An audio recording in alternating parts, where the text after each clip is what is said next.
आ रहा है अनुज।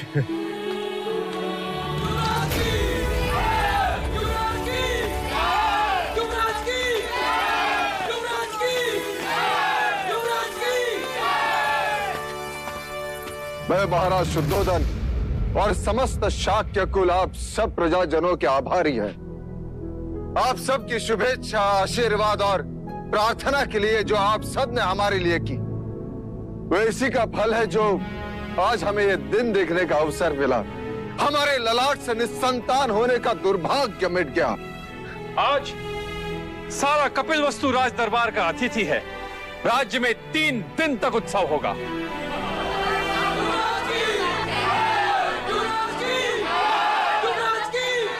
हमारे लुम्बिनी बन जाने का प्रबंध कर। अब एक क्षण भी युग की तरह लगता है। कैसे होगा वो मेरे जैसा या माया जैसा? चलो अनुज।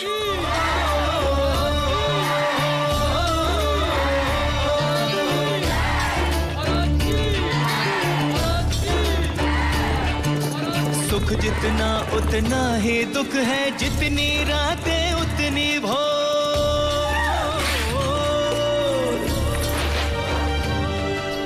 कहीं खुशी आनंद उल्लास है, कहीं है दुख की घटा घन घोर, कहीं है दुख की घटा घन घोर। छोटी महादेवी, लगता है हमें शीघ्र देवता पहुंच जाना चाहिए। देवता नहीं, प्रजापति। मेरी इच्छा कपिलवस्तु जाने की है। ऐसा ही होगा दीदी, हम कपिलवस्तु ही जाएंगे। मैं सारा प्रबंध करके आती हूँ। नहीं प्रजापति, मैं अकेले कपिलवस्तु नहीं जाऊंगी। मैं कुछ समझी नहीं।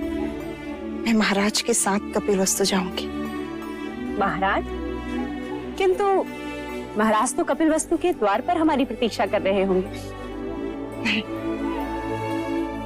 समाचार मिलते ही वो कपिलवस्तु से निकल चुके होंगे।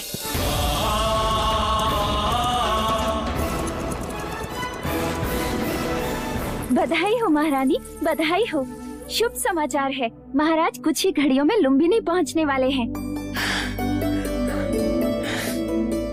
दीदी, तुम केवल महाराज की अर्धांगिनी ही नहीं, उनके हृदय की गति और उनके मस्तिष्क की सोच भी हो।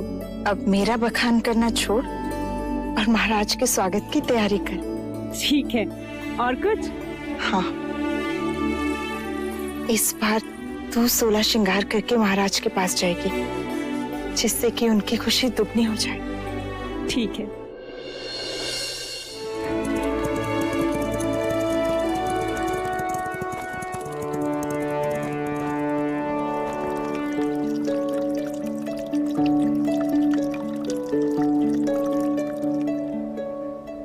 महाराज को संतान के सौभाग्य की बधाई हो। अब इन औपचारिकताओं को छोड़ो और उस सत्य को दिखाओ जो इतने बरसों से मेरे सपनों में भेष बदलकर मुझे सताता रहा है। युवराज कहाँ है? महादेवी कहाँ है? रुकिए, कहते हैं घर पे संतान आने से पूरे घर की आयु छोटी हो जाती। आज हमें भी आपसे हट करने का मन हो रहा है।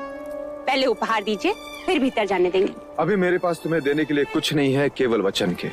मैं तुम्हें वचन देता हूँ, जब चाहो जो चाहो मांग लेना, मैं मना नहीं करूंगा।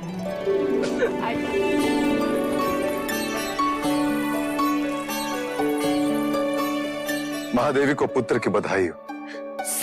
कैसी हो बाबा? अधूरी थी देव, पूरी हो गई। जन्म सफल हो गया। ये क्या प्रजापति, चंद्रमा आने की सूचना दी और बादल बिखेर दिए। ये चंद्रमा तो अब 30 दिन बाद ही दिखेगा देव, ऐसा शास्त्रों का निर्देश है। शास्त्रों का निर्देश में कभी समझ नहीं पाया देवी, कभी समझ नहीं पाया। तो मैं समझा देती हूँ देव। कहते हैं प्रसूति के बाद स्त्री दुर्बल हो जाती है और पुरुष मिलन के लिए आतुर। पति पत्नी को ना सताए और आने वाले संतान के साथ माँ का एक रिश्ता बने। इसलिए 30 दिनों तक माँ और संतान दोनों को अकेले ही रहना चाहिए। ऐसा वैदिक विज्ञान और ब्राह्मण दोनों ही कहते हैं। ठीक है, मैं उसे देख नहीं सकता, कम से कम उसे छू तो सकता हूँ। अवश्य।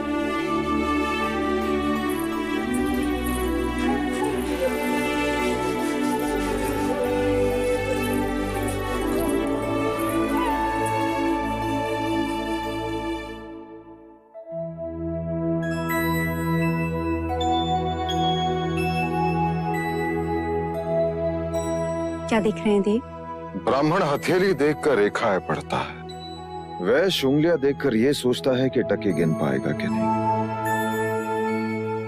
परंतु क्षत्रिय अपने बालक की कलाई देखता है प्रजापति। क्या इन हथेली में तलवार थामने की शक्ति है या नहीं? आपका पुत्र है देव, सारे संसार को जीत ही लेगा। तथास्तु। तथास्तु।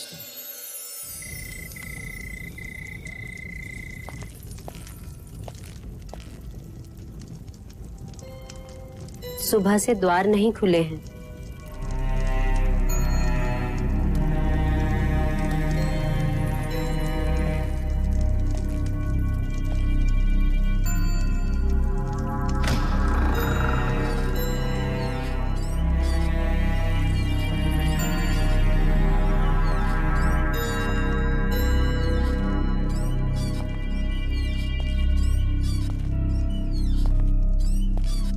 मंगला, मंगला, बधाई लेने और देने से समय मिल गया मंझले राजा को, जो अब पूछने आए हो। ये क्या कह रही हो मंगला? तुम मुझसे बधाई लेने आए हो।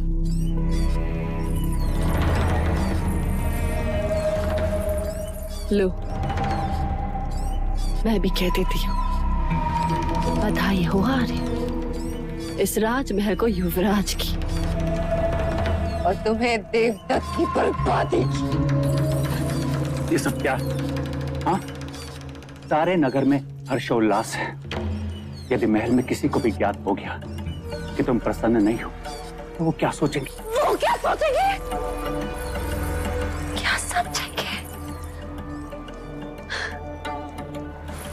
सपने मेरे टूटे हैं यार। राजगद्दी तो देवदत्त के हथेली से छीनी गई है। क्या कुछ नहीं किया मैंने, परंतु सब व्यर्थ। कपट के कंचे बिछाए, बच गए। गोद भराई के दिन विष मिलाया, फिर भी बच गई। क्या बोले जा रही हो? देवता ने हथियारों को रखा, जिससे सारे प्रश्न ही समाप्त हो जाते, परंतु वो तो वही के वही प्रतीक्षा करते रह गए। और तुम बुद्धि में हमारे दुर्भाग्य ने जन्म ले ही लिया।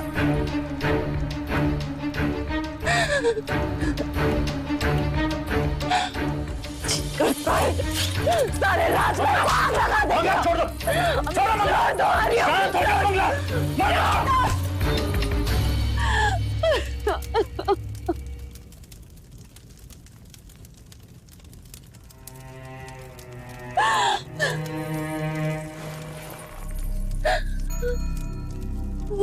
संयम से काम लो मंगला, मशाल से केवल महल जलेगा। हमें अपने दुर्भाग्य को जलाना है, इस आग को संभालना होगा। जाओ और जाकर स्वागत की तैयारी करो और आरती के दिए जलाओ।